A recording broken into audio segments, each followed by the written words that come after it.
इसमें हम आपको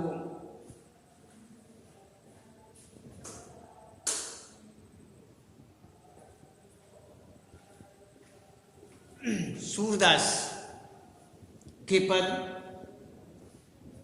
हमने वैसे आपको इसका सूरदास जी के पदों से पहले हमने आपको सूरदास जी का जीवन परिचय, रचनाएं, काव्यगत विशेषताएं, भाषा शैली, पाठ का सार ये बताया। और औधव ये पद जो हैं, इन पदों के विषय में भी आपको यहाँ पर अवगत कराया, ये बताया। और अब हम आपको इसमें कुछ प्रश्नों के अंतर्गत बता रहे हैं, जैसे गोपियों द्वारा उद्धव को भाग्यवान कहने में क्या व्यंग निहित है।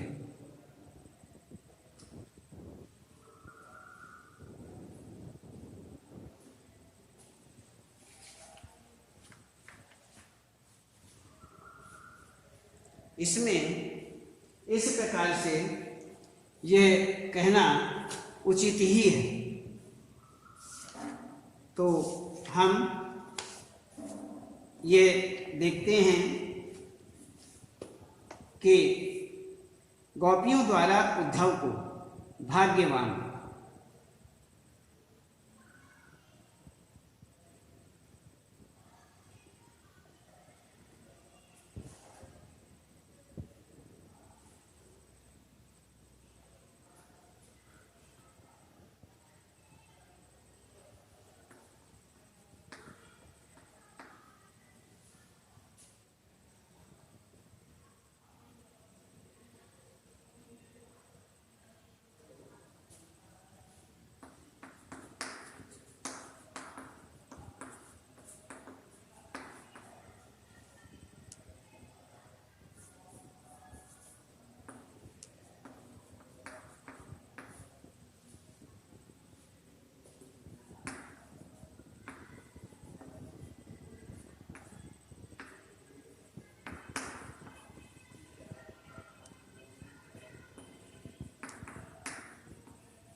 कहते हैं गोपियां उद्धव पर व्यंग करती हैं।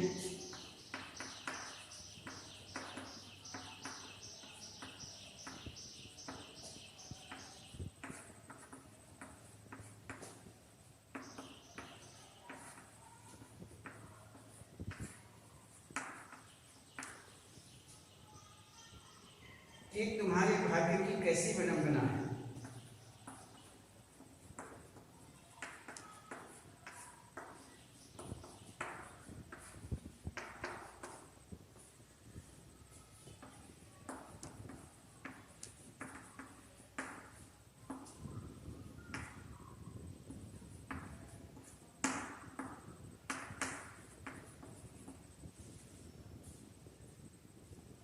कि श्री कृष्ण के निकट रहते हुए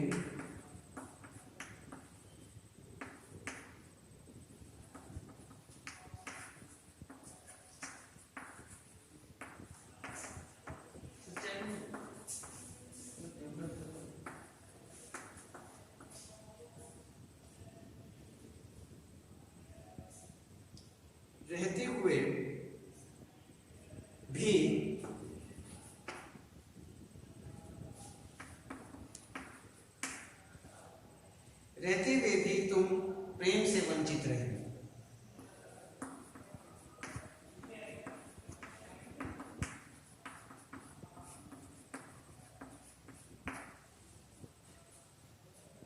इसमें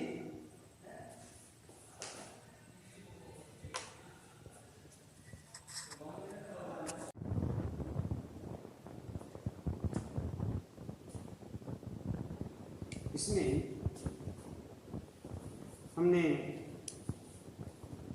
आपको ये बताया कि गोपियों ने उद्धव को भाग्यशाली क्यों कहा है। क्या वे वास्तव में भाग्यशाली हैं? गोपियाँ उद्धव पर व्यंग करती हैं कि तुम्हारे भाग्य की ऐसी विडंबना, तुम्हारे भाग्य की ऐसी विडंबना कि श्री कृष्ण के निकट रहते हुए भी तुम प्रेम से वंचित रहे, श्री कृष्ण के निकट रहकर भी उनके प्रति अनुराग नहीं हुआ, वह तुम जैसा ही भाग्यवान हो सकता है। इस तरह गोपियाँ उनको भाग्यवान कहकर यही व्यंग करती हैं कि तुमसे बढ़कर दुर्भाग्य और किसका हो सकता है।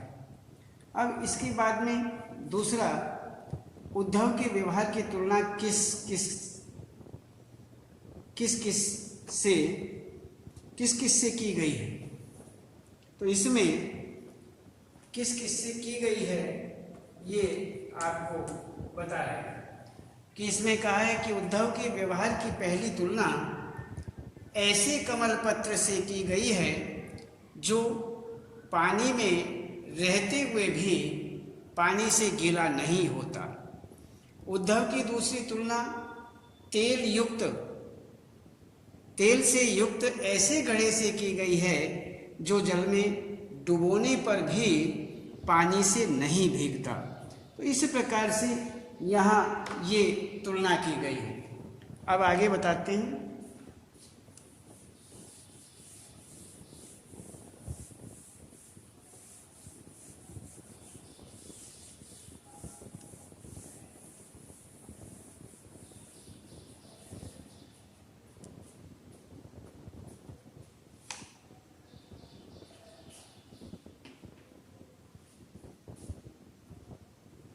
गोपियों ने किन किन उदाहरणों के माध्यम से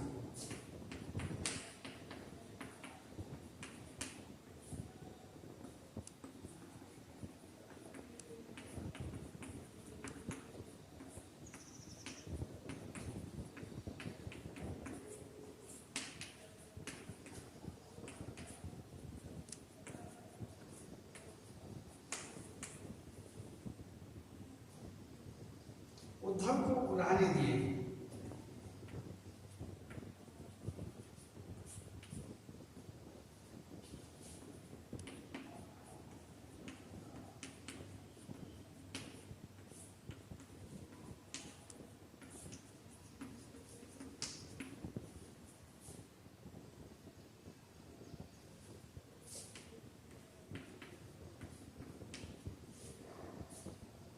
गोपियां उद्धव को निम्नलिखित उड़ाने देकर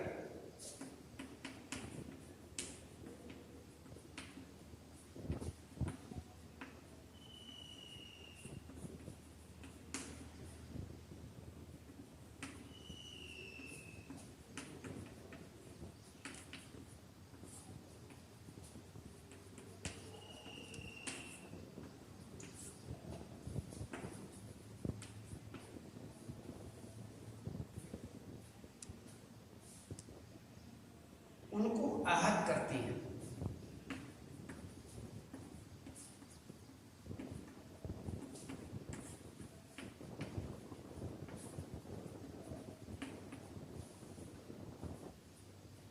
क्या कहती हैं कि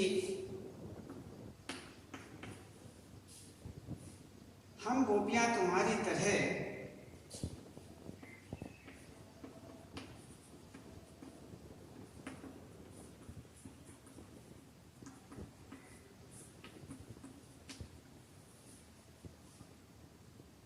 उस कमल पत्र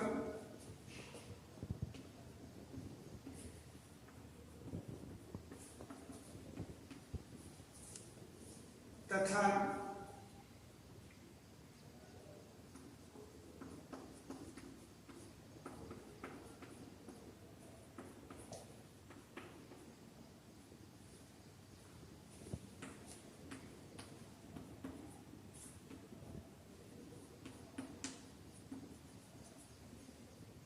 तेल की मटकी नहीं है, जो श्री कृष्ण के पास रहकर भी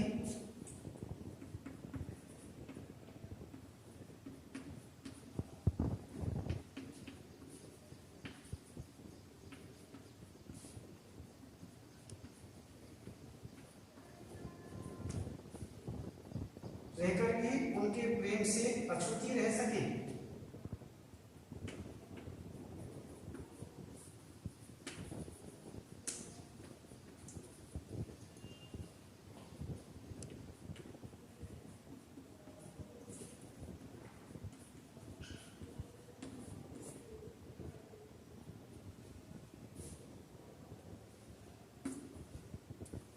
इसमें ये बताते हैं कि गोपियों ने किन किन उदाहरणों के माध्यम से उद्धव को उलाहने दिए।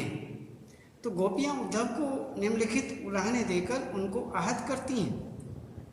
पहला कहती हैं, हम गोपियां तुम्हारी तरह उस कमल पत्र और तेल की मटकी नहीं हैं जो श्री कृष्ण के पास रहकर भी उनके प्रेम से अछूती रह सकें, अर्थात वंचित रह सकें।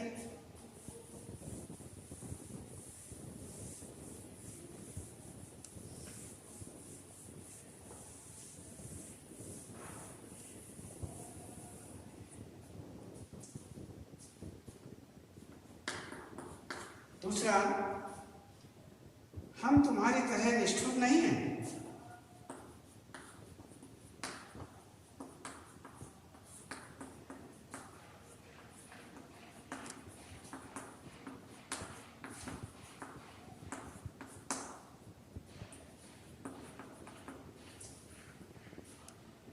जो समीप बहती हुई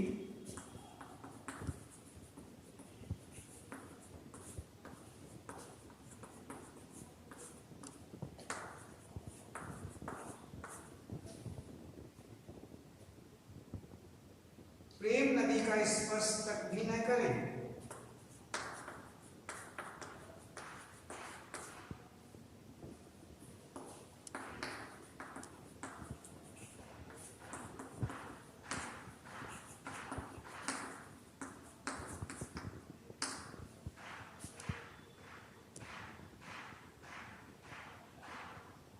तुम्हारी योग संदेश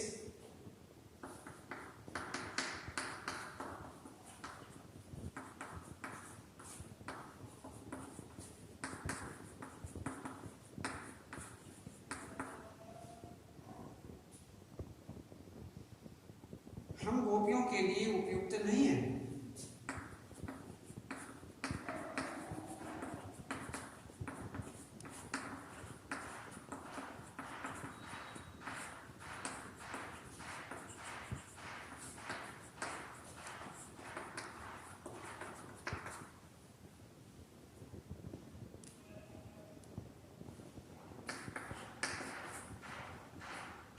हमने कृष्ण को मन, वचन और कर्म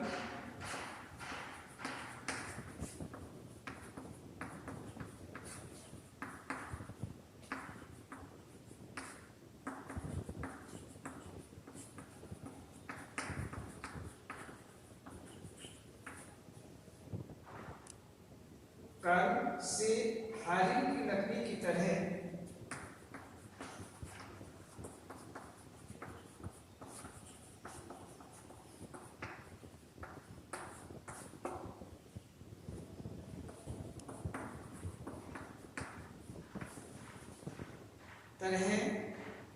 जकड़ रखा है।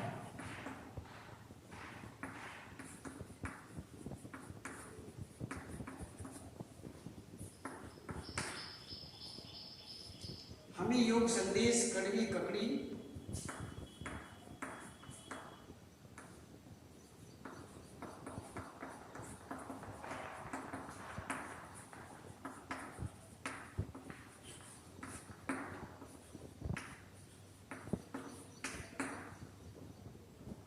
तथा व्याधि के समान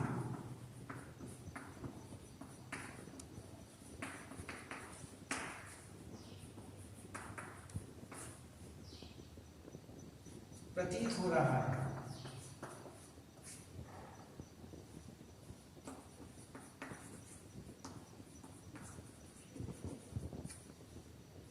इसमें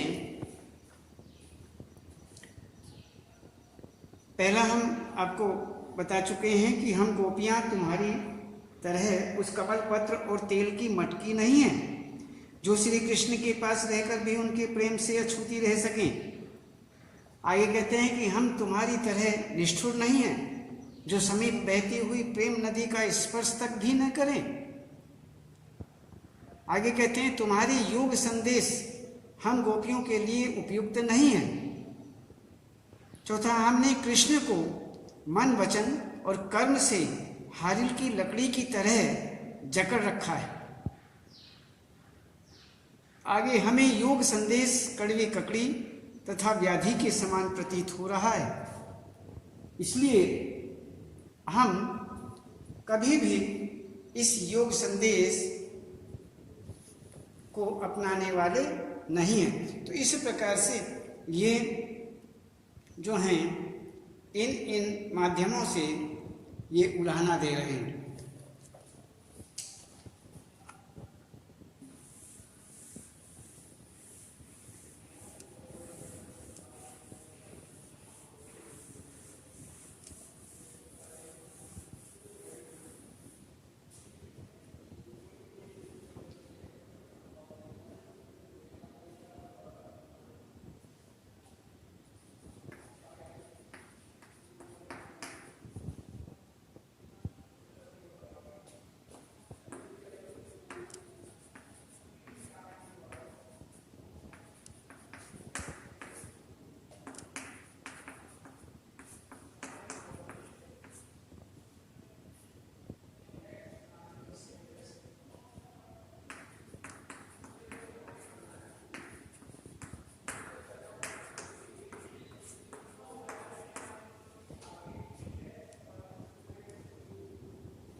गोपियां श्री कृष्ण के चले जाने पर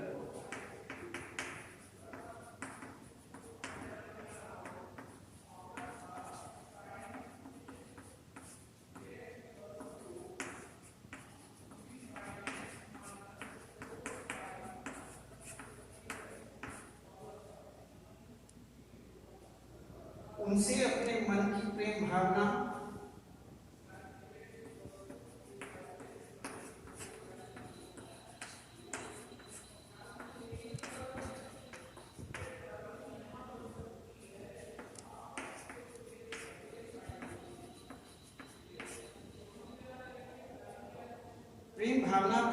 प्रकट न कर पाने के कारण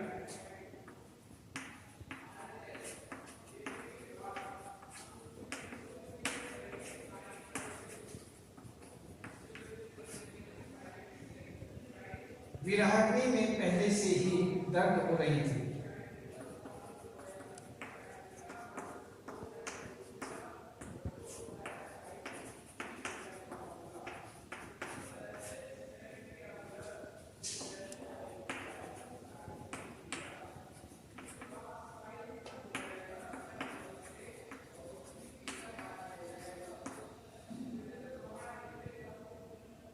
उन्हें आशा थी कि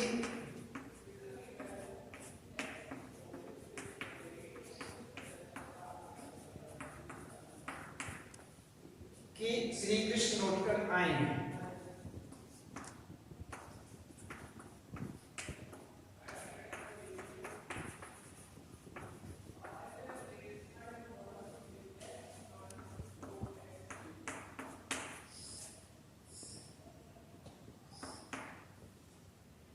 किंतु वे नहीं आए।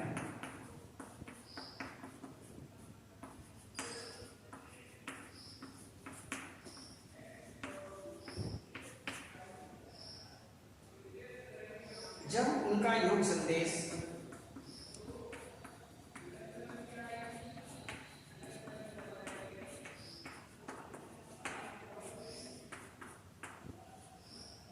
योग संदेश उद्धव के द्वारा प्राप्त हुआ।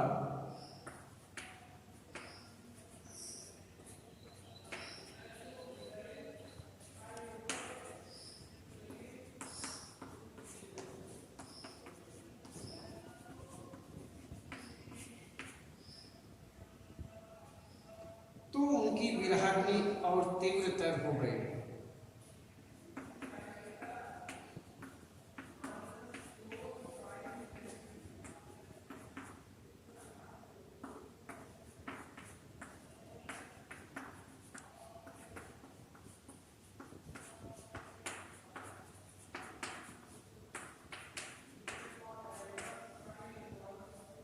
इस तरह योग संदेश ने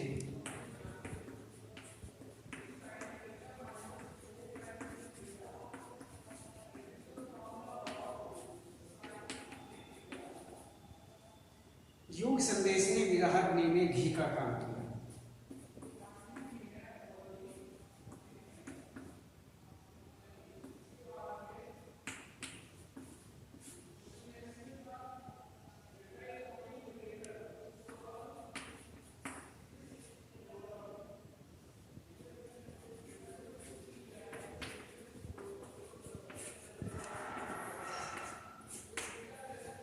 इसमें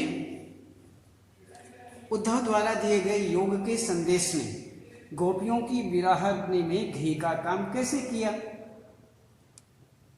इसमें बताते हैं कि गोपियां श्री कृष्ण के चले जाने पर उनसे अपने मन की प्रेम भावना प्रकट न कर पाने के कारण विरहाग्नि में पहले से ही दग्ध हो रही थीं। उन्हें आशा थी कि श्री कृष्ण लौटकर आएंगे, किंतु वे नहीं आए। जब उनका योग संदेश उद्धव के द्वारा प्राप्त हुआ तो उनकी विरहाग्नि और तीव्रतर हो गई। इस तरह योग संदेश ने विरहाग्नि में घी का काम किया। इस प्रकार से ये हुआ। अब